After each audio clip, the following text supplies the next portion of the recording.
Welcome to After the Slam. My name is Rosalind Rendon, and I am the Director for Graduate Alumni Relations in the Graduate Division at UC Irvine, and we're very excited to have you all with us this evening. This is our first session jointly with the UC Irvine Graduate Alumni Chapter, and we're very thrilled to be here this evening with all of you and with all of our guests and hosts and this evening as well.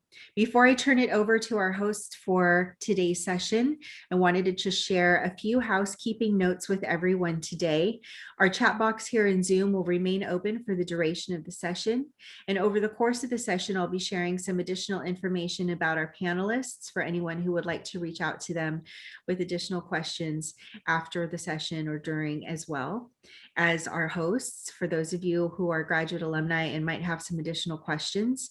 Also, for our grad alums who want to reach out and learn more about the new UCI Grad Alum Chapter, I'll be sharing some information about where you can find more information and join the chapter as well. So keep an eye on your chat box for the duration of today's session. Also, the Q&A box will remain open.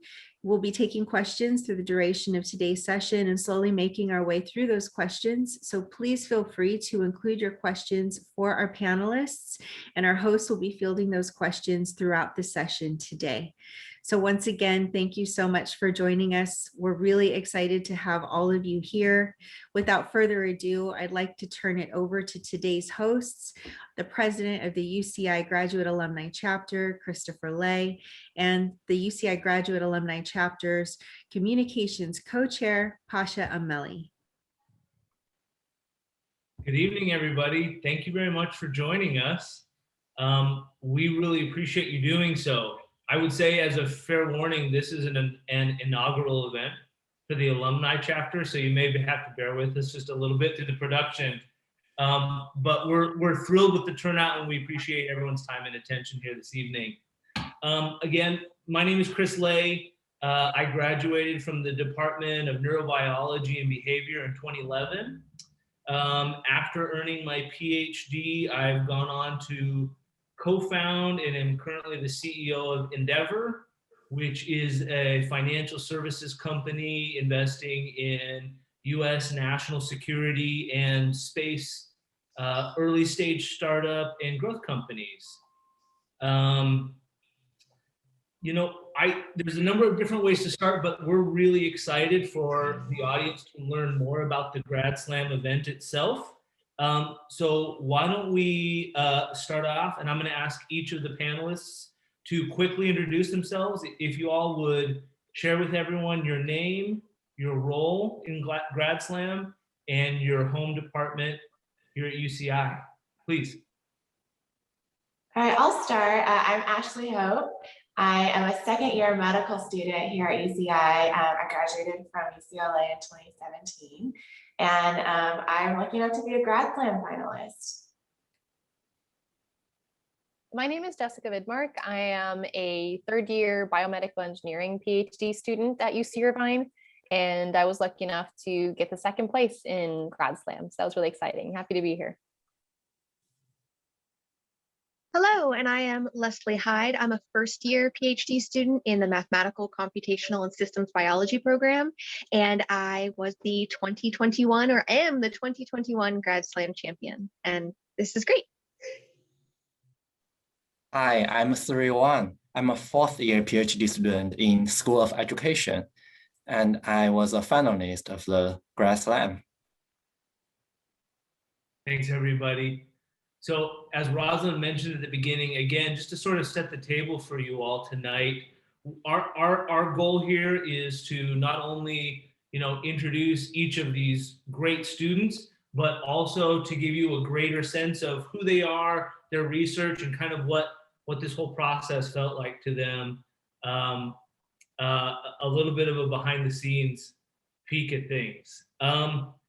But again, to give everybody just a little bit of sense for the competition itself, Jessica, do you mind giving us just a quick sort of intro? What is Grad Slam? Sure. Yeah, Grad Slam was honestly a great opportunity for us graduate students to get to present our research to the campus and to even wider community. It's been a big challenge because we only have 3 minutes to present our research. So you really have to condense what you're doing and make it understandable for everyone. So it was a great challenge and a great experience for me to learn how to best convey my research to people out there.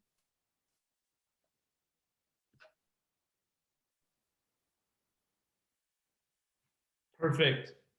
Pasha, do you want to jump into questions with? Sure. Well, I want to take the opportunity to introduce myself to the audience. My name is Pasha Ameli. I got my PhD in 2013 from Civil and Environmental Engineering Department at UCI. Currently, I'm the communications co-chair at UC Irvine Graduate Alumni Chapter. Post-graduation, I started working as a consultant, and currently I do scientific consulting at Exponent. Well, welcome to everyone once more, and I want to jump into our questions. One of the questions that we have is, what was the motivation for deciding to compete in Grad Slam? Who wants to take this question? I'd love to. Go ahead. My motivation was just to make it into the finals and get a coaching session with Bree McWhorter, because when I read that you got to, better your public speaking skills, and I really wanted to just get that chance to be coached and to learn something from this experience. And she must have done a great job because I won.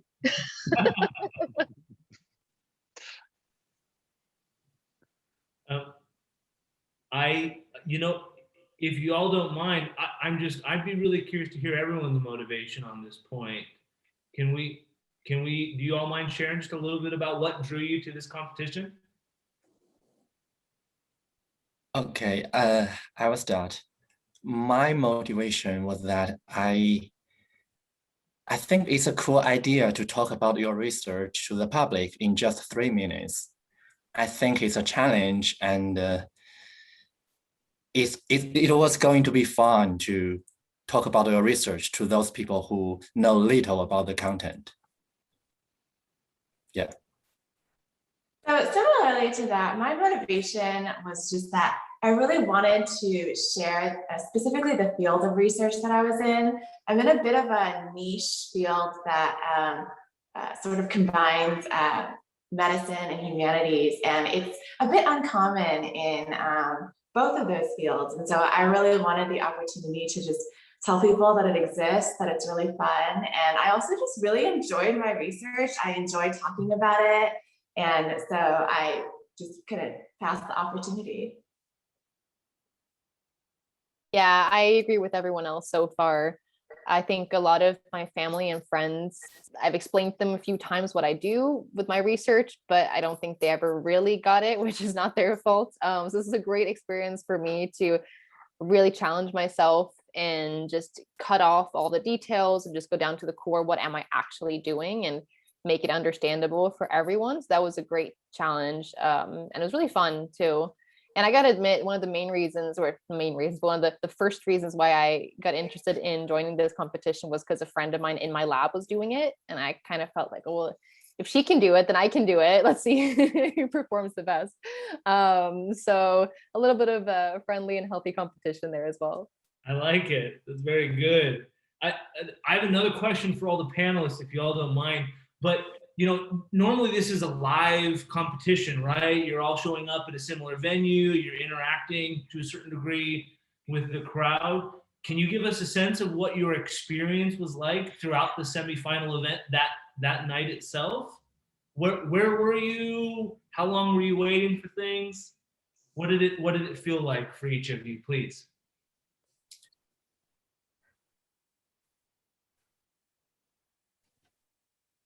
Sirui, do you want to lead off? Yeah, do you mean the finalist competition or the semi-finalist?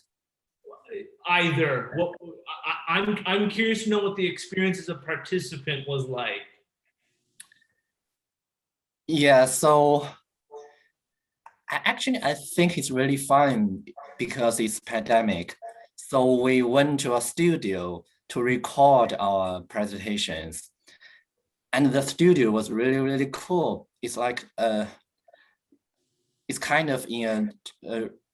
it's kind of for like a recording for a TV show, and you stand in front of the cameras and these lights and the microphones in front of you.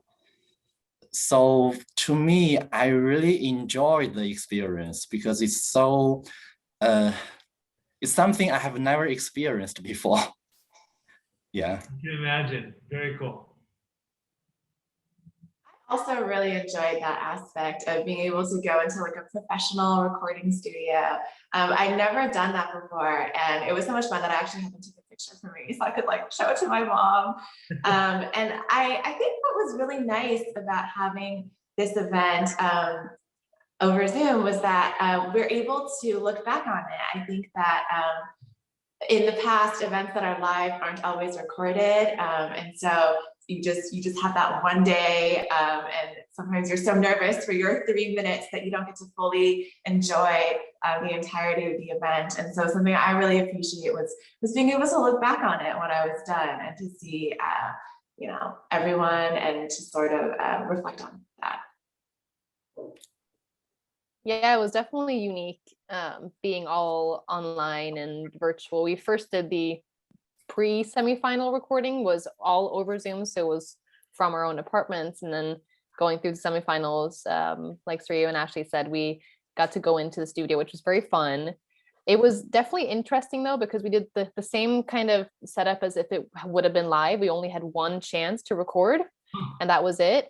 So that was definitely a little bit different. You know, you're kind of used to being able to film yourself multiple times and just pick the best one. So I liked how they made that very realistic, but it was also a little bit strange because it is nerve-wracking to have a lot of people around you looking at you when you're doing live events, but it also kind of sharpens you up and gives you the adrenaline kick. And I think my mind was in a little bit of a confused state where I was thinking, well, there's only one person in this room. Why am I so nervous? And just kind of trying to focus anyways. So definitely a new experience, but I'm really proud of myself for being able to do it with this whole new setup and yeah, getting it so far. And there was really just the one person in there, I'm assuming like a cinematographer filming you, and that's it? One person filming, and then we had Rosalind, who was organizing. She was there via Zoom though, so just one person in the room. Yeah. Wow. Very, very different.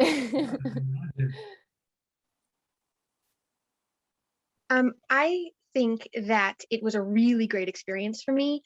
I wanted to do Grad Slam so I could get out of my shell and learn to speak about my research.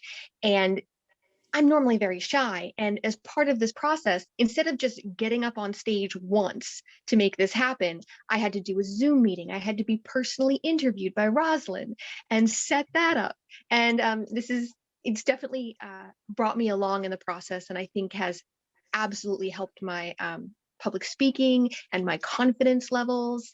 And it's just been really wonderful. One thing that was nerve-wracking was when you're practicing your speech by yourself, you have time to like breathe and get ready. And maybe when you're in front of the audience at the end, if it were live, you'd still have a few seconds to get ready. But in the studio, Rosalind was like, all right, 1, 2, 3, go. And you like had to start recording because that's when the timer started. So yeah, I definitely think all of us achieved something by getting our presentations in under 3 minutes. Really interesting stuff. It's I'm sure people have watched the Grad Slam videos, and as Rosalind put in the chat box, we do have a link to that, so for anyone interested, you can go back and watch, especially your videos. But can you guys all give us a little bit of background about your research? What is it that you guys do? What is your line of research?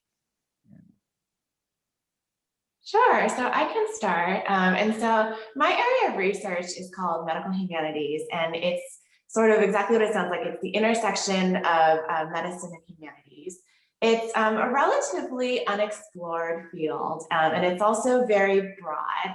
And so for me specifically, I look at the intersection of literature and medicine. And so I'm interested in how can we use performance and poetry as a medium of exploration, one for like medical professionals to process the experience of practicing and training in medicine, and to also as a platform for connecting patients and friends and family, and also their healthcare team, so that we can all have conversations about complex medical and public health topics. And so this research project specifically for me had to do with having everyone sort of discuss the issue of addiction and the opioid crisis. And so what I did was we put on a play reading, A Long Day's Journey into Night, which won the 1957 Pulitzer Prize. It's a beautiful play by Eugene O'Neill.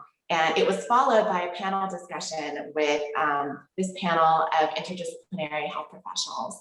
And our hope was that this event would help people better understand the experience of addiction, and to help start a conversation about the opioid crisis. Like, what is it? Why is it important for us to talk about? And how can we all move forward from here? And so my work was trying to see, you know, can we use this play reading actually as a way to inspire people to pursue treatment, to talk about this issue, and also to just generate more compassion for each other. Yeah. That is very interesting. That is very unique, very different, especially from the field of engineering to hear that. Sirui, tell us about your research.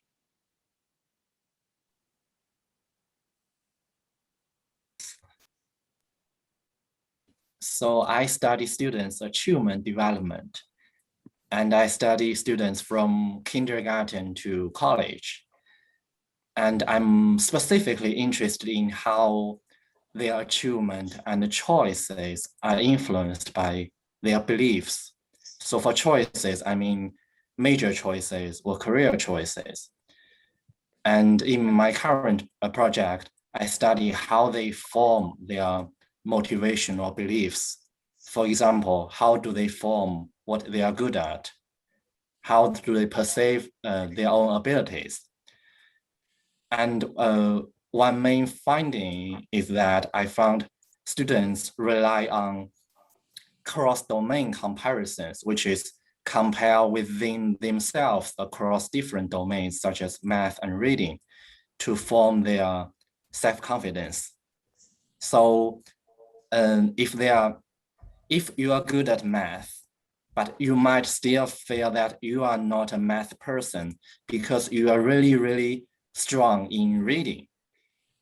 So what I'm talking about is your comparative strength is the thing that would matter in deciding what you are good at. Mm-hmm. And I think my goal is to, because those beliefs are influenced by not only by children's own cognitive development, but also by all those environments, all those contextual factors, such as how they receive their gradings, and how big their classroom is, how many classmates are in the same class. So what I'm trying to do is, by studying those processes underlying how they develop their beliefs, and I'm trying to design some interventions to help maybe promote their motivations. That's great. Thank you. Very interesting. Leslie, tell us about your research. Sorry for putting you on the spot. No, thank you very much. I love talking about my research. So I am at the intersection of mathematics and biology. And so I get to work on a really interesting biology problem. And I get to do mathematics and coding and really work out the equation that makes the biology happen, which is really interesting to me. And I did not pick this project. I picked the lab. So I really liked the research that Dr. Timothy Downing in the biomedical engineering department was doing. He has this grand plan to find the next generation of biomaterials.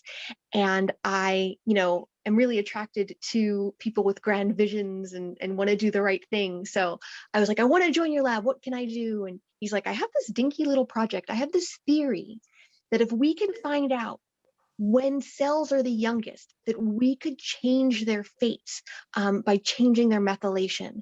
And by changing their fates, we can turn cells into anything else. We could grow organs, we could grow bone marrow, we could do amazing things, but nobody has figured out when cells are this young. We need to pinpoint this. And he's like, here you go. Here's some data that, you know, we have. And so I got to, you know, find the equation, and I did. I actually have solved the problem simply so far. It fits the data that we've simulated, but now there's next steps. We need to, you know, have real data to work with, but it's very exciting, and I love what I do. Very exciting. Very exciting. And Jessica, last but certainly not least, tell us about your research. Hard to follow up on these people. Everyone's got such interesting research. I want to talk more about that. But what I do is I'm in the biomedical engineering department at UC Irvine. So my focus is on neuroscience, which basically means that I study the brain, but not just any brain. We work with kids who have movement disorders. So we actually see human patients, children that have movement disorders such as dystonia. Typically they're caused by cerebral palsy. So there's basically the brain isn't functioning the way that it's supposed to. So these children have a hard time moving like they're supposed to. A lot of them can't walk on their own or feed themselves. And a lot of the patients that we work with, they even have a hard time communicating. So it's very important for me to actually feel like we're able to do something to help these children. So what I do is I use recordings that we have from the brain that we get from what's called deep brain stimulation. They're these electrodes that you implant into the brain surgically, and they're both used to actually treat this movement disorder, but we can also use them to record, so we can see how the brain responds to particular kinds of stimulations or to particular external stimuli, to both understand how the brain works and then in turn be able to use that to create even better treatment methods for these children, so that we can help them just be kids. And that's something that this lies really close to my heart. And I really like this research. I was actually with my advisor, Dr. Sanger, when he was at USC. That's where I started my PhD journey. And then after about a year and a half, he got recruited to UC Irvine. So I had the choice of sticking around at USC and finding a new lab, or transferring as well to get to keep doing this research. And as you can tell, I decided the latter. So I'm really glad that I did. And I got to continue with what I'm doing, and also, you know, switch over. It's a very rewarding feeling. Yes. That research has that. You know, for sure. result. Yes. Yeah, I would say so. And we're certainly going to dive into greater detail with each of you in terms of what you plan to do next with your work and some of the applications. But I'd like to circle back over to some of the behind the scenes for the event as well. And this will be a question for all the panelists, but Jessica, let's keep it on you for a moment. I'm curious if you could each talk about, you all gave such wonderful presentations, right? So we've seen a lot that has gone right. Can each of you share one thing that in connection with either your research that you thought was notable or with the event that's gone wrong? So give me a blooper reel moment. And Jessica, why don't you lead off, please? Well, for those of you who did watch the whole Grad Slam final, all the way to the end where they presented the winners and the runner-up, obviously, which was me, you might have noticed that I was completely frozen in the moment that I was awarded the second prize. And that was not out of shock. That was because my Wi-Fi went down exactly. I heard the presenters say, and the second place goes to, and then it just went gone. So I only came on about 3 minutes after everything was done. That's when my Wi-Fi decided to hop back on again. So I had to come back and ask anyone who was still in the webinar what happened, you know, who came first, who came second. So it was a really nice surprise that I was the second place winner. I was just a little bit bitter that I wasn't able to, you know, enjoy it in the moment, but it's one of those funny stories that you can laugh at afterwards. That's awesome. My horrifying moment happened when I was recording my speech live in the studio. I had practiced my speech using a click pen to change my slides, because not only did we have to give our speech, but we need to coordinate our slides changing at the right moments. We had to walk and chew gum at the same time. And when you get into the studio, they actually give you a clicker for the slides that has like 6 buttons on it. And so I have my finger on the right button and I'm giving my speech, and I'm, go to the moment when I talk about the dendrite structure of, nerve cells. And I had taken my thumb off of the button and I am panicking inside. I'm freaking out, but I'm still talking and giving my speech, but I'm freaking out that my thumb is not going to make it back onto the correct button. So when I go to click the next slide and it does actually make it to the next slide, like all this relief. Apparently you can see none of this when you watch my presentation, but it was every emotion was going through me when I was giving the speech. So That's awesome.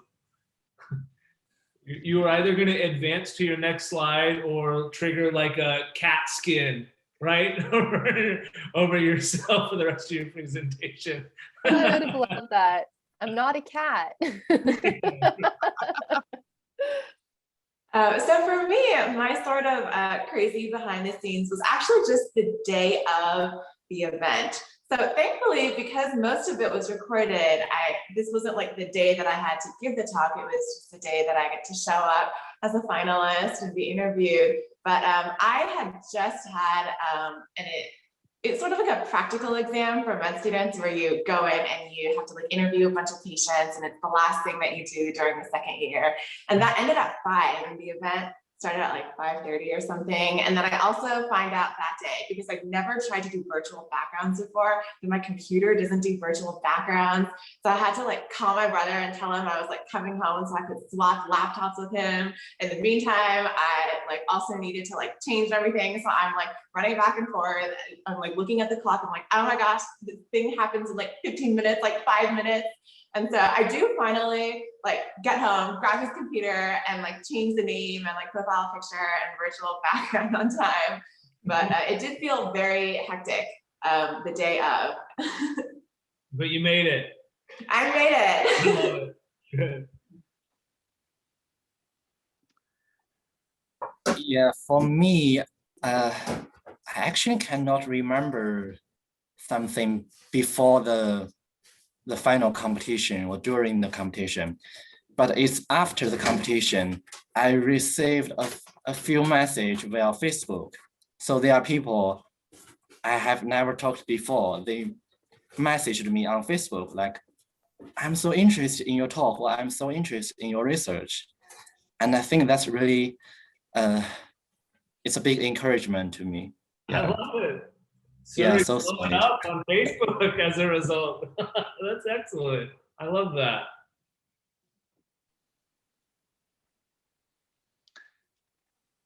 So we are done going around for that question here. I want to, since we are still on the topic of Grad Slam, I want to ask Leslie, so you are our champion this year. And I know that you had very interesting reason to join, but what do you think really was what helped you, or what do you think could be the reason for you to be successful in this competition?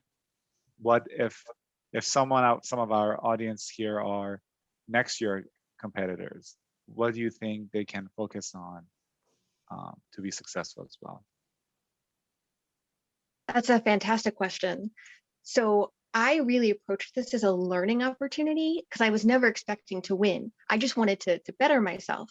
And so I learned the most from the very first session that we had, which was about how to write your speech, how to structure what you were going to say to have maximum impact and response from your what you had to say. And I registered slightly early. So when I showed up to that event, which is, the day registration closes for joining Grad Slam, there was only 7 people who attended that webinar with me. And so I thought only like 7 people were applying to be in Grad Slam. Turns out there were 50 people who applied to be in it, and only 10 made the finals. And I think a lot of the people that I saw at that first webinar actually made it to the finals. Like, I think it was a very important thing to be at. So I definitely suggest be at that speech writing webinar, and then utilize your time with Bree because she is wonderful at helping you find your voice, calm yourself down, how to position your hands and arms and things. And then I think the reason I won was because I practiced my butt off. Like, I gave my speech to like my family, my husband, my kids. Like, I practiced, and it really paid off. Congratulations again. Can I ask a follow-up question to that? Go ahead. I'm curious how much your presentation changed after speaking to Bree. Like, what was it like in the semi or before the semifinals? So the speech was there because I'd taken the speech writing webinar, but my delivery wasn't completely there. So she helped me emphasize certain words. And then I also did my entire semifinals speech without any slides. I just did the speech. And so I was like, I'm not putting slides together if I'm not going to make it. And so she helped me design some slides, what they should look like. And so that was a really great experience. She helped me bring it all together. Cool. Yeah. Rustin, if we have any link to Bree's profile, I think it would be useful for our audience to also see her profile. I've taken Bree's class, and I always make a point of this. Definitely helps if graduate students at UCI want to attend, they should attend that class. Sirui, on the topic of slide design, was it hard to determine what you wanted to include in terms of the visual content of your presentation? How did you go about designing your slides? I also received a lot of guidance from Bray. So she offered very specific suggestions on how to design the final slide for my presentation. And she thought it might be good to provide some more colorful. It might be better to be more colorful for the slide because it's something that will draw attention from the audience. So I think it's always good to talk with Bray. Yeah, sure. It's my experience. I emailed her a lot. I believe it. Yeah, no. Is there anything from your research that informs how you design your slides? Yeah, so because in my research, I talked about students, I talked about math and reading. So Bray suggested to put some small icons for maybe books for reading, then math equations for math, because those are, those are just more memorable and more specific for people to focus on the topics. Yeah. Really interesting. Thank you. Yeah, sure. Thank you. Jessica, if you wanted to tell us, what is it that you learned from this experience? What is it that maybe you discovered about yourself, about your capabilities, about what people are interested in your research? What is it? Well, for the first part, I definitely learned how to present my research in an understandable way. I've done not similar things to this before, but I've kind of competed by making a video about my research where I used kind of similar slide deck, but I went into a lot more detail. I didn't do too well in that competition, and that's probably why, you're trying to make it understandable, but you think, oh, they'll understand this word, they'll know this word, and in the end, I showed it to my parents, and they were like, that sounded great. I'm not sure if I understood it all. And then I just thought, oh no, I need to just dial it down even more. So just definitely learn to kind of cut off everything that isn't necessary and vital for people to understand, especially when you're doing this very short pitch. So that was a learning experience. And then I was also thinking how when I look back on the, not just me presenting, but afterwards, the interview where they asked us questions, how I have a lot of fillers, including and like. So I'm trying to revert back from that. So it's always a great experience to see yourself afterwards, after doing a presentation or after having an interview, and learning what you actually look like, what you sound like when you're talking, to see where you can improve and just be a bit more clear. So that was a great experience for me and a great learning experience. That was a great point.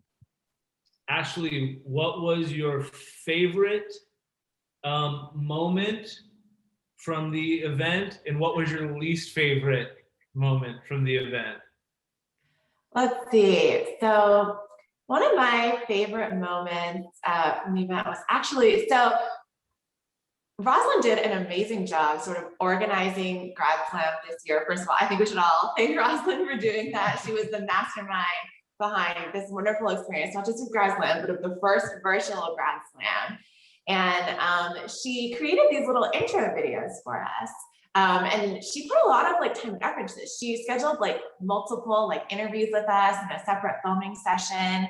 And these were like 30 minutes long each, but it was distilled down to 3 minutes. And so I had no idea actually what that 3 minutes would look like. And I mean, I had a lot of fun doing the 30 minutes, just like babbling about myself. But what was really cool was to see like how Rosalind had edited it down to this like really lovely 3-minute like narrative that did a really good job, I thought, sort of like introducing me and like creating this wonderful like segue into my research. And so that was a really fun surprise and one of my favorite parts of this event. I think, okay, if I had a least favorite part, I think that it was this sort of, some of the preparation on my part for this event was a little bit disorganized. I was so excited for this event and I loved the concept of it. But we were in kind of a busy time of the second year of med school. And so I felt like the time that I put in sometimes was a little bit like disorganized. Like I didn't quite get around to like memorizing my talk until maybe like 2 days before we were going in. And so throughout this process, even though I was so excited for it and I really loved it, I always felt a little bit unprepared and a little bit less organized than I could have been had the timing of things been different. But again, amazing experience overall, and super grateful to UCI and especially Rosalind for making all of this happen. I love it. That's awesome. I agree. And, you know, actually that's part of it. You will never be happy with your presentations. Doesn't matter what level and how prepared you are. You always look back and you find something. That's our nature in our human being. But I think you guys all did a great job. The videos are fantastic. You guys explained everything very clearly. One thing I want to ask you guys is, now we know about your research and, you know, your experience through this process. Where do you see yourself going? And I know this is a on-the-spot question for some of you guys, but the next 5 years after graduation, what do you guys want to do? What is it that you guys are interested to do? It's open to all the panelists, whoever wants to talk about. Well, I can start. This is a question that used to make me really nervous. I remember when I was graduating college, I was like, nobody asked me what I'm doing. I have no clue. And now I'm at kind of an interesting part of my life. I'm about halfway through med school. And I realized that a lot has changed in the 2 years that I've been at UCI and in which I've studied medicine. And it's been really exciting. I have always had sort of these seemingly unconnected interests in humanities and like art and performance, as well as in like medicine and science and research. And so what was amazing for me was like coming to medical school and like finding that there is a way to bridge these fields together to like make this connection. And for like one of the first times I just sort of like dived into it, it was like kind of new and different. And I normally don't like doing things that seem sort of like out of the way that like people don't really know about. But I was like, I feel like I finally like found my niche, like, and like hitting the ground running. And so my plans now for medicine are, to like finish med school and to do residency. I'm particularly interested in internal medicine. I really like the sort of like narrative approach to medicine. I like being able to see people for like a long time. And I'm really interested in doing sort of like a split like academic and clinical practice. And for the academic part of my practice, I really like to run a medical humanities program at a medical school somewhere. So medical humanities is now being recognized as a field, but it's not very well developed, and not a lot of medical education programs have a dedicated program or faculty member in medical humanities. And so it's, on the one hand, very exciting for me to think, like I might be part of like a movement that's going to like create something new and soon to be more common in medicine, but also a little bit scary to know that there's not a whole lot out there, and that I still have to sort of make a name, not only for myself, but for this like really exciting field that I would like to grow. So that's where I'm headed. Nice. That was a very nice and thorough answer. I'm not sure if mine is as thorough.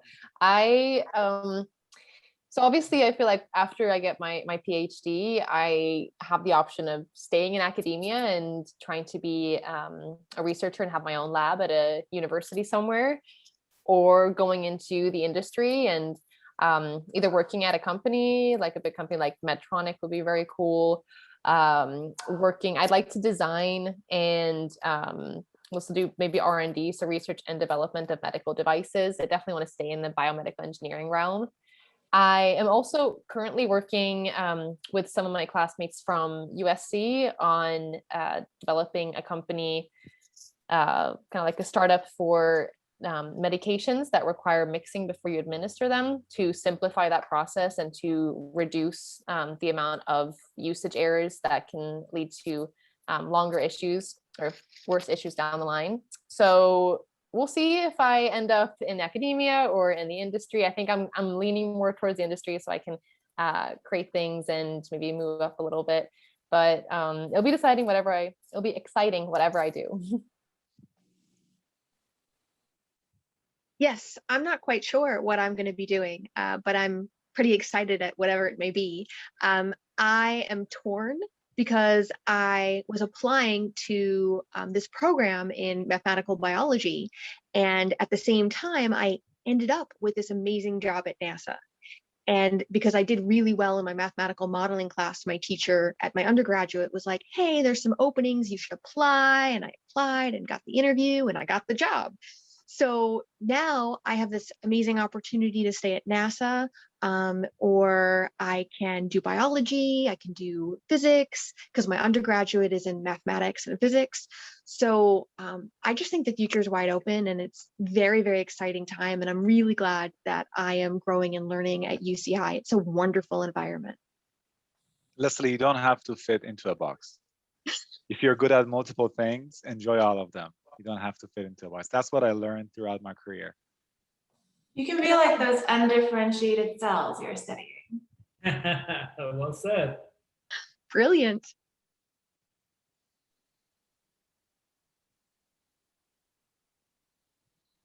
I think this is a great question. It's also a question that I have thought a lot in the past. And the answer for that question is also the reason why I came here. So I didn't talk about that. I was not in education when I was in college. I was in engineering. And then I worked as an engineer for 2 years. And then I went to do a master in psychology. And then I thought about what I wanted to do for my career or for future. And then I realized that doing educational research is my passion. So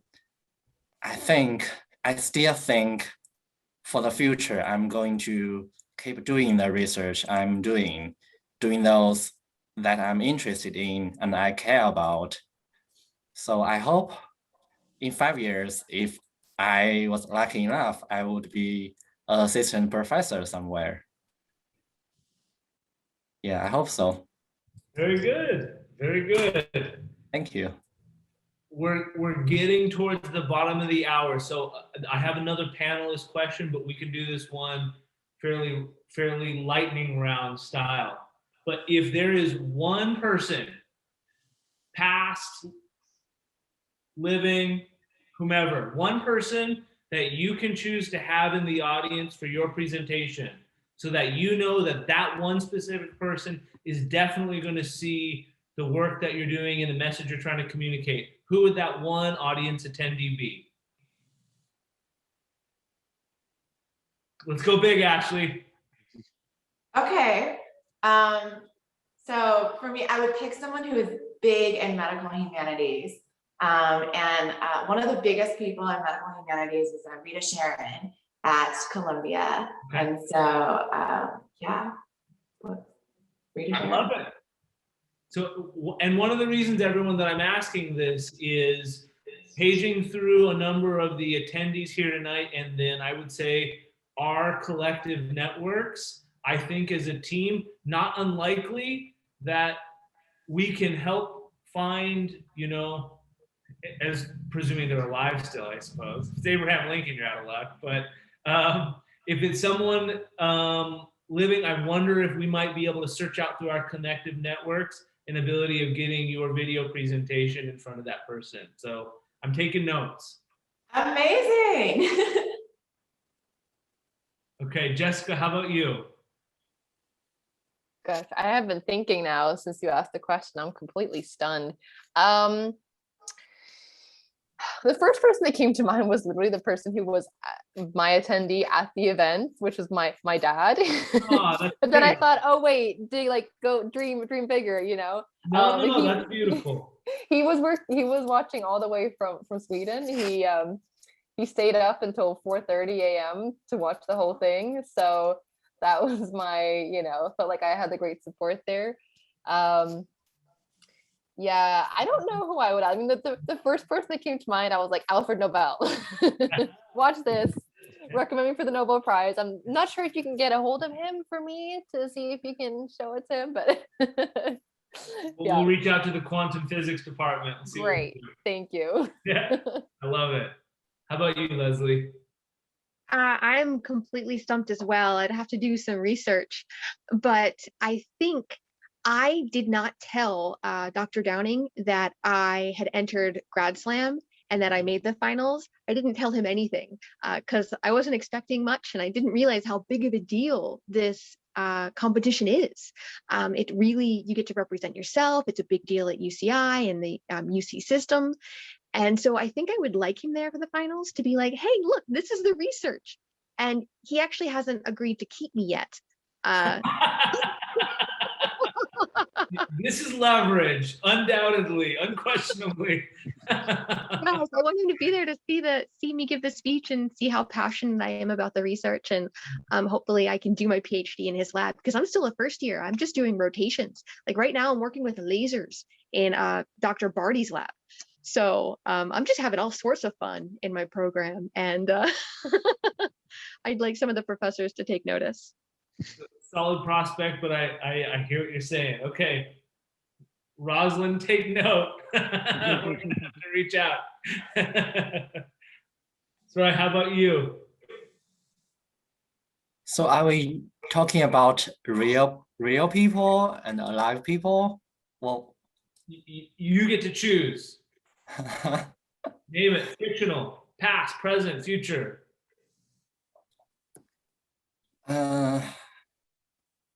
I think I would invite Einstein because I think he might be the smartest person in this world. So I'm really interested in what he would think about my research. I love it. I love it.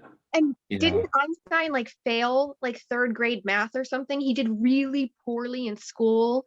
And Really? and he didn't get into grad school. Like he started writing papers and then grad schools got interested in him in 1915. So yeah, he definitely wasn't a math person. I also heard that he had an abnormally small brain. So whenever you talk about like big brain, small brain, like doesn't work that way. You just gotta be efficient with what you got. I like this. Nobel, Einstein. Good. Okay. Taking note. Yeah, it's good. It's good. Yeah. I see we had a question from one person in the audience. Oh, Sadia, she asked, in which ways could the UCI Graduate Alumni Chapter support you after graduation? Which I think Chris partially told us how, by helping you guys meeting the people you want to meet. But what do you guys think? This is a question for us. Yes. Oh, how we would like to be supported. I think it's always very good just to be able to get those connections. So just like we're talking about now, I mean, all jokes aside that we can't get in touch with Alfred Nobel, but having that connection and that alumni family to help you, transition, because there can be quite a difficult gap to jump over from, we've been in school for a long time, even though a PhD program feels like kind of an in-between of working and being in school. I've never had a long-term job. So that can feel like a big step when you're approaching your 30s to kind of get back out there relatively late compared to many other people who go straight after undergrad or master's degree. So being able to get that support, and in particular then from you guys as well who have graduated as PhD students to help guide us in that next step. That's what I would say I would look forward to. I couldn't agree with you more. Absolutely. Just the next step in my life is going to be a big transition, and people who've already done that, because we're not applying to just any jobs. We will have PhDs, and great science is expected of us. And to feel new at something again after 5 years of doing research. And I just really am excited about the community, because graduate program is much different than undergraduate. Absolutely. So I feel like we'll definitely be a community, and I'd like to be a part of that and give back for the rest of my life.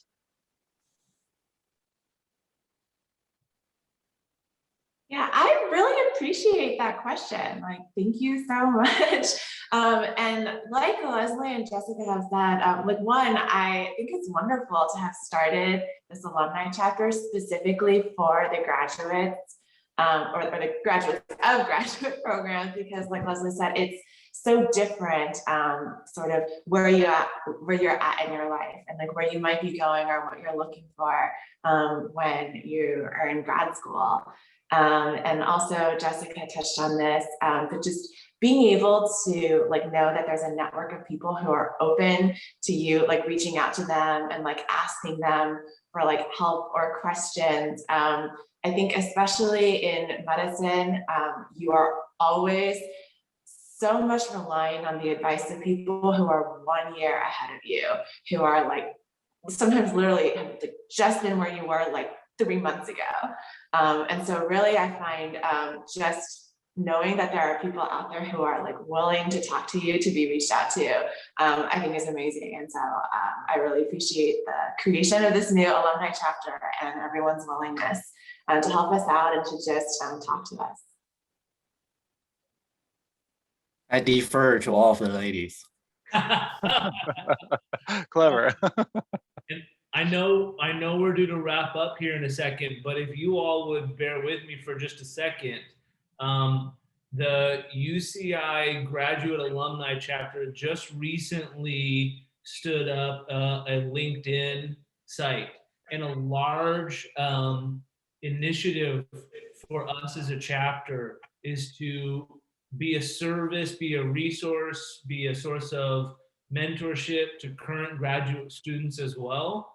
So obviously for all the panelists here, a great place to post questions or concerns, or if you would like to try to connect with somebody out there that's outside your immediate network, find us at the Graduate Alumni Chapter LinkedIn page. I'm sure people will jump on and try to support. That's very important to the officers and the members writ large.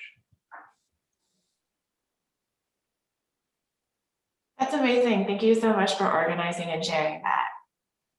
No, by all means. And please share that LinkedIn address with your network, the more folks join, the stronger network you guys have. This is a platform for everyone to join. Definitely. Thank you.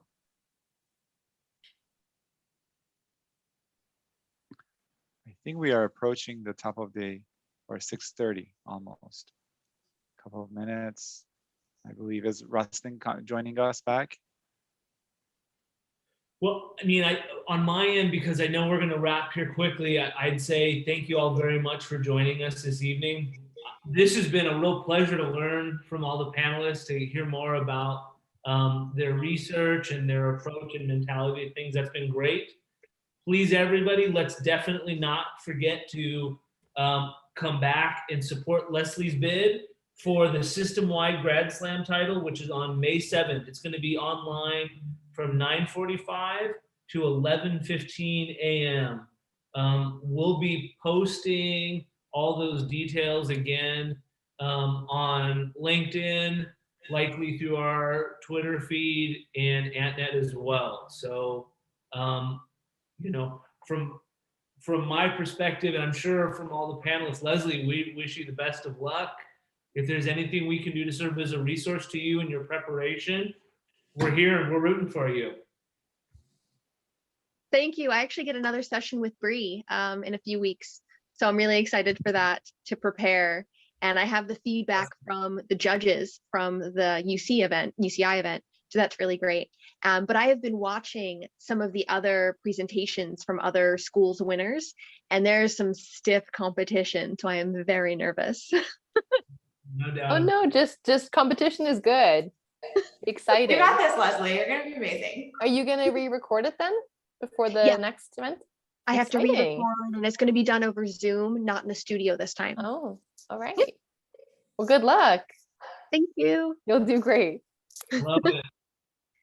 On that note, everybody, thanks again for tuning in with us tonight. Panelists, thank you guys for spending your time. It's very generous of you. We know you're all busy doing really, really great work. We applaud that again. Rosalind, thank you very much for facilitating. Of course. And thank you, Chris and Pasha, for joining us, for hosting this evening, and for bringing the chapter on board and into the world with your first event. Welcome to both of you and to the Grad Alum chapter, and for ushering in a very new phase, and I think engagement and activity for graduate alumni with UCI. And to our panelists, on behalf of Graduate Division, thank you guys so much for coming back and for participating. I warned you all before Grad Slam was over that we'd be calling on you to come back and give your pitches and your time once again. Little did you know, once you threw your hat in the ring to compete, we'd be calling on you for so many more things as time moved us forward. So thank you all this evening for participating, and for those of you that are watching both here and on Facebook, thank you for your time. We're so grateful to have all of you with us. As Chris mentioned, please be sure to come back and support Leslie, not just in watching her in the system-wide finals in May, but also watching to vote, because there is a People's Choice Award in the system-wide finals, and we want to make sure that we throw our Anteater pride behind Leslie so that she gets that vote from all of us when it comes to the system-wide event. She's going to need it. And there is, as she mentioned, a very stiff competition at the system-wide event that we see every year. So circle back and support her for that. We're all here behind you, Leslie. Congratulations to all of you for a job well done. Thank you all for being with us this evening. Have a good night, everybody. Bye, everyone. Bye, everybody. Thank you so much. Goodbye. Thank you. Bye-bye. Bye. Good night.